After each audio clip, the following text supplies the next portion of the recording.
Halo,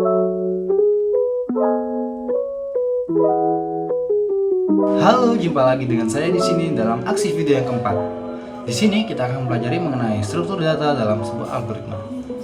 Dalam istilah ilmu komputer, struktur data adalah cara penyimpanan, penyusunan, dan pengaturan data di dalam sebuah media penyimpanan komputer, sehingga data tersebut dapat digunakan secara efisien. Pemakaian struktur data yang tepat dalam proses pemrograman akan menghasilkan algoritma yang jauh lebih jelas dan tepat tentunya, sehingga menjadikan program secara keseluruhan menjadi lebih efisien dan sederhana. Data adalah representasi dari fakta dunia nyata. Fakta atau keterangan tentang kenyataan yang disimpan akan direkam atau direpresentasikan dalam bentuk tulisan, suara, gambar, sinyal, ataupun simbol. Jadi hal yang pertama kita bahas ini adalah tipe data. Setiap data memiliki tipe data, apakah merupakan angka bulat, angka pecahan, atau berupa karakter, dan sebagainya. Jadi tipe data adalah pengelompokan data berdasarkan isi dan sifatnya. Ada beberapa tipe data yang tersedia, tergantung jenis bahasa pemrograman yang kita pakai. Secara garis besar, tipe data dapat dikategorikan menjadi 3 macam, yaitu tipe data dasar atau primitive data type, tipe data bentukan, composite data type, dan yang terakhir adalah tipe data abstrak atau abstract data type. Oke, kita masuk ke dalam tipe dasar. Tipe dasar atau tipe data yang sederhana atau bisa juga disebut dengan tipe data primitif adalah data yang sudah ada atau disajikan standar dalam bahasa pemrograman tertentu. Isi dari tipe data sederhana ini adalah data-data tunggal. Tipe data dasar sudah disediakan oleh program sehingga programmer bisa langsung memakainya. Contohnya, yang pertama adalah integer, bilangan bulat, yang mana di dalamnya adalah bilangan bulat itu adalah min 1, min 2, min 3, atau juga bisa 0, 1, 2, 3, 4, 5, dan lain-lain yang bukan merupakan bilangan pecahan. Jadi bukan 1/2, 3/4, ataupun bukan juga bisa campuran, misalkan 2 1/3 seperti itu. Selanjutnya adalah flat atau float, maksud saya float atau double. Jadi bilangan real. Di sini bilangan real adalah bilangan yang mengandung pecahan desimal. Pecahan desimal adalah angka-angka yang mengandung koma. Contohnya seperti ini, 1,25, 3,45, dan 6,233, seperti itu. Selanjutnya juga ada char atau karakter. Karakter adalah semua huruf yang ada di dalam alfabet, tanda baca maupun karakter spesial, dan lain-lain, seperti itu. Misalkan add, ya, dan sebagainya. Karakter ditulis dengan 2 tanda petik tunggal. Contohnya seperti ini. Ada 2 tanda petik tunggal di antara huruf A. Ini adalah selanjutnya adalah boolean atau logika. Boolean sendiri adalah tipe data logika yang terdiri dari 2 pernyataan benar atau salah. Contohnya yang sudah kita bahas dalam video-video sebelumnya. Ada contohnya bagian sequence ya. Sequence kan, maksud saya selection. Selection kan ada pertanyaan, apakah seperti ini atau seperti ini? Jawabannya yes or no. Nah, inilah disebut dengan pernyataan boolean. Nah, pernyataan benar biasanya ditulis dengan true atau angka 1, sedangkan pernyataan yang salah nanti akan ditulis dengan false atau misalkan angka 0. Sedangkan operasi aritmatika yang umum digunakan adalah or atau not, bukan, and, dan. Lalu yang terakhir adalah sort atau namun tidak keduanya. Selanjutnya ada namanya tipe data bentukan atau tipe data komposit, adalah tipe data yang dibentuk dari tipe data dasar dengan maksud mempermudah pekerjaan programmer. Yang dimaksud dalam tipe data bentukan adalah array, string, record, union, struct, dan lain-lain. Tujuan dibuatnya tipe data bentukan adalah yang pertama mempermudah proses pemrograman, lalu yang kedua mempermudah dalam pembuatan variabel. Yang ketiga dan terakhir adalah mempermudah pengumpulan data sehingga lebih teratur. Seperti itu. Nah, dari tipe-tipe data tadi adalah satu lagi nih, namanya data abstrak. Tipe data abstrak atau yang dikenal sebagai tipe data abstrak type ya, adalah model matematika dari objek data yang menyempurnakan tipe data dengan cara mengaitkannya dengan fungsi-fungsi yang beroperasi pada data yang bersangkutan. Nah, mungkin sederhananya kayak gini. Jadi kita tuh menata dengan aturan tertentu. Nah, aturan tersebut disebut dengan fungsi di sini. Tipe data abstrak sendiri adalah tipe data yang didefinisikan sendiri oleh pemrograman untuk suatu keperluan tertentu yang tidak memungkinkan untuk mendeklarasikannya dari tipe data yang sudah ada. Contohnya dari tipe data abstrak sendiri adalah stack, WW, list, tree, graph, dan lain-lain. Nantinya beberapa dari mereka akan dibahas pada video mendatang. Oke, setelah kita mempelajari mengenai tipe data, sekarang kita akan memasuki bagian konstanta dan variabel. Tentu kita pernah mendengar hal ini dalam sebuah teori aljabar. Mungkin akan saya ingatkan sedikit saja mengenai keduanya.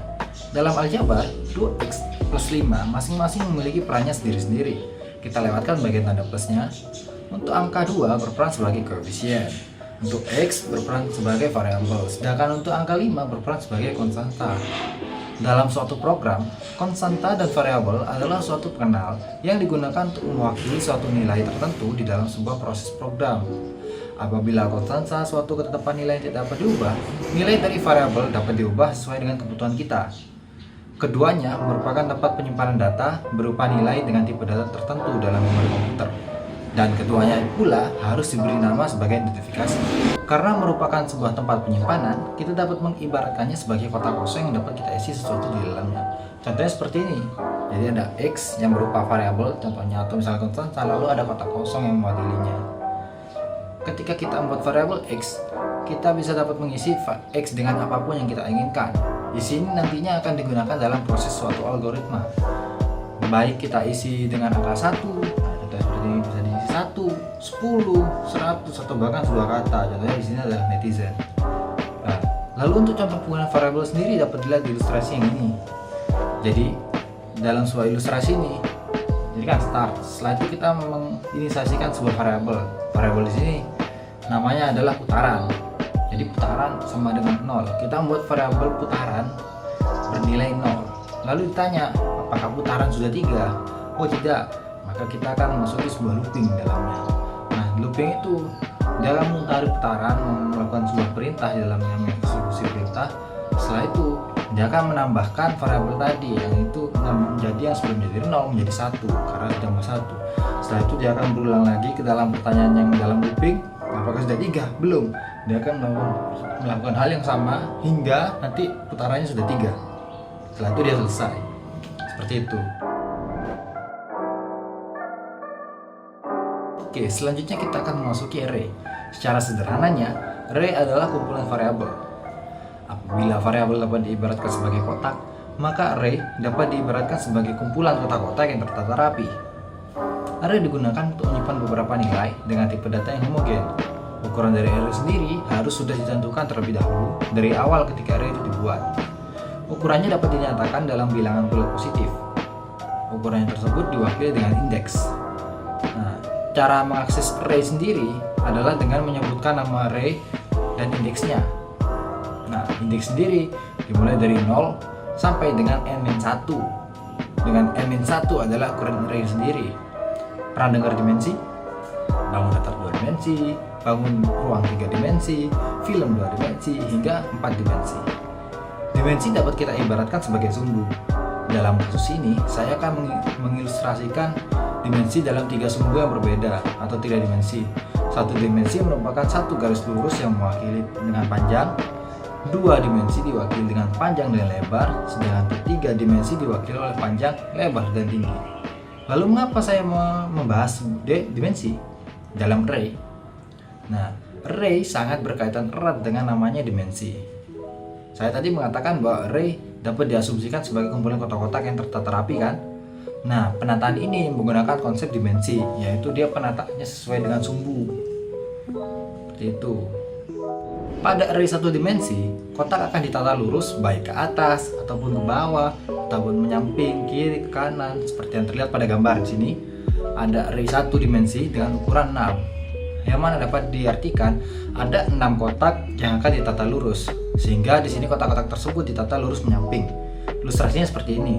Jadi ada ilustrasi yang bentuk array, satunya ilustrasinya bentuk kotak-kotak yang ditata rapi. Nah, seperti itu. Saya tidak mengatakan bahwa array bentuknya kotak bangun datar seperti itu, namun itu ibaratkan saja seperti itu. Nah, mungkin kalau untuk lebih jelasnya, saya ibaratkan lagi sebagai kotak yang dalam bentuk 3 dimensi. Nah, di sini kan ada angka 0, 1, 2, 3, 4, dan 5. Nah, tadi kan saya sudah bilang bahwa ini ada array satu dimensi dengan ukuran 6. Ukurannya 6, berarti array-nya indeksnya antara 0, 1, 2, 3, 4, 5. Jadi indeksnya tuh n-1. Yang mana n dari ukurannya dikurangi 1. Makanya sini bukan 6 tapi 5 karena mulainya dari 0 bukan dari 1. Seperti itu. Lalu untuk array 2 dimensi dapat diilustrasikan seperti ini. Nah, berbeda dengan array 1 dimensi yang hanya menggunakan satu sumbu saja. Di sini tidak hanya memiliki panjang tetapi juga memiliki lebar. Oleh karena itu, gambarnya dapat menjadi seperti ini apabila dilebarkan sebagai kotak. Walaupun ditumpuk ke atas ataupun ke samping, selama sumbu yang dimiliki berjumlah 2, maka tetap akan menjadi 2 dimensi. Nah, contohnya pada gambar yang pertama ini, dia kan kotak biasa nih. Nah, itu kan sumbunya ada 2, X dan Y. Saat X-nya menyamping, X-nya ke bawah, Y-nya ke bawah, maksudnya Y-nya ke bawah. Nah, yang mana dari sini dapat kita lihat bahwa dengan 2 sumbu ini, dia dapat membentuk sebuah array 2 dimensi. Kalau diibaratkan sebagai kotak yang 3 dimensi, lebih jelasnya mungkin kasarannya kotak lah, kotak yang ditumpuk-tumpuk. Ini bisa lihat gambaran lainnya. Jadi situ kan ada kotak-kotak juga tuh, tapi sama sumbunya, jadi dia akan tetap tertata sama. Lalu coba kita balik sumbunya, misalkan kita ubah miringannya seperti ini. Kita ingin sumbu X nya ke depan, lalu sumbu Y nya ke samping, misalkan seperti itu, maka gambarnya akan seperti yang gambar ini. Jadi dia akan tertata ke belakang seperti ini. Nah, ini tetap 2 dimensi, semuanya ini tetap 2 dimensi karena apa? Dia ada 2 sumbu. Selama dia masih memiliki 2 sumbu, maka dia adalah array 2 dimensi. Nah, sedangkan untuk array 3 dimensi dapat diilustrasikan seperti ini. Kita lihat di gambar samping. Kali ini sumbu yang digunakan berjumlah 3, yaitu X, Y, dan Z, sehingga memiliki ukuran panjang, lebar, dan tinggi. Mungkin agak terlihat ribet sih ya, tapi jangan khawatir, karena untungnya secara umum kita hanya perlu menggunakan array hingga 2 dimensi saja. Ini hanya untuk memperjelas kalian saja bahwa penggunaan array sendiri seperti ini. Jadi misalkan kita benar-benar memerlukan sebuah array 3 dimensi yang bisa digunakan untuk koordinat mungkin ya, untuk melukis kalau kurang, karena emang agak susah juga mengimplementasikannya. Jadi memang hanya untuk sekedar tahu saja. Misalkan kalau 3 dimensi, jadi dia akan ada 3 layer. Yang mana tadi yang seperti 2 dimensi, namun ditambahkan 2 layer lagi di belakangnya. Nah, contohnya seperti ini. Kalaupun di kotak yang ditata, maka dia akan jadi kotak yang ditata seperti kotak lagi. Kalau misalkan 3x3 seperti itu. Nah, untuk setiap dimensi, maka jumlah indeksnya juga akan bertambah. Di sini kan dilihat nih 0,0,0. Sedangkan coba kita lihat lagi di bagian yang kedua, bagian array 2 dimensi. Maka dia hanya ada 2 angka saja, yaitu 0,0. Apabila cuma 1 dimensi, maka dia hanya 1 saja, yaitu 0 saja, ya kan? Oleh karena itu, semakin banyak dimensi yang digunakan, maka indeks yang digunakan juga akan semakin panjang. Nah, setiap indeks-indeks itu akan mewakili sumbu-sumbu yang ada yang nanti akan digunakan dalam array. Yang mana misalkan ini, jadi kan ada 3 lebih tepatnya pada dimensi 3 dimensi. Ada 1, 2, 3 yang masing-masing mewakili X, mewakili Y, dan mewakili Z. Oleh karena itu, apabila kita membuatnya 3x3x3, maka akan bentuknya seperti kotak seperti ini. Jadi seperti itu. Namun yang ini kalian tidak perlu gunakan karena pada umumnya kita akan hanya mencapai kepada 2 dimensi saja. Karena memang yang umum di situ. Terus untuk panggilannya, misalkan gini, cara tadi kan saya mengatakan bahwa untuk memanggil array kita harus melalui indeksnya saja. Nah, maksud saya harus melalui nama array-nya, lalu ada juga indeks. Nah, indeks ini ditulis dengan tanda kurung siku. Namun ada beberapa mungkin yang menggunakan penulisan yang berbeda dalam beberapa bahasa, tapi pada umumnya dia menggunakan kurung siku. Seperti itu. Ya mungkin itu saja yang dapat saya sampaikan kali ini. Setidaknya saya berharap kalian sudah paham mengenai array sendiri itu seperti apa. Saya tidak akan mengajarkan kalian bagaimana sih cara kita benar-benar menggunakan array dalam sebuah program, karena itu bukan bagian saya. Tentunya nanti bakal sudah dijelaskan oleh teman saya. Jadi saya hanya menjelaskan pada kalian bagaimana sih cara mengilustrasikan array itu. Terus array itu kayak gimana sih gambarannya? Maka akan saya menggambarkan seperti ini. Nah, tadi itu dilihat. Jadi saya berharap dengan ini kalian lebih memahami array, karena kalau kalian tidak memahami array dengan benar-benar paham ya tentunya, maka nanti semakin ke belakang kalian akan semakin bingung. Oleh karena itu, mengenai algoritma array ini harus dipahami sejak dini. Ya, terima kasih karena sudah meluangkan waktunya untuk menonton video kali ini. Terima kasih.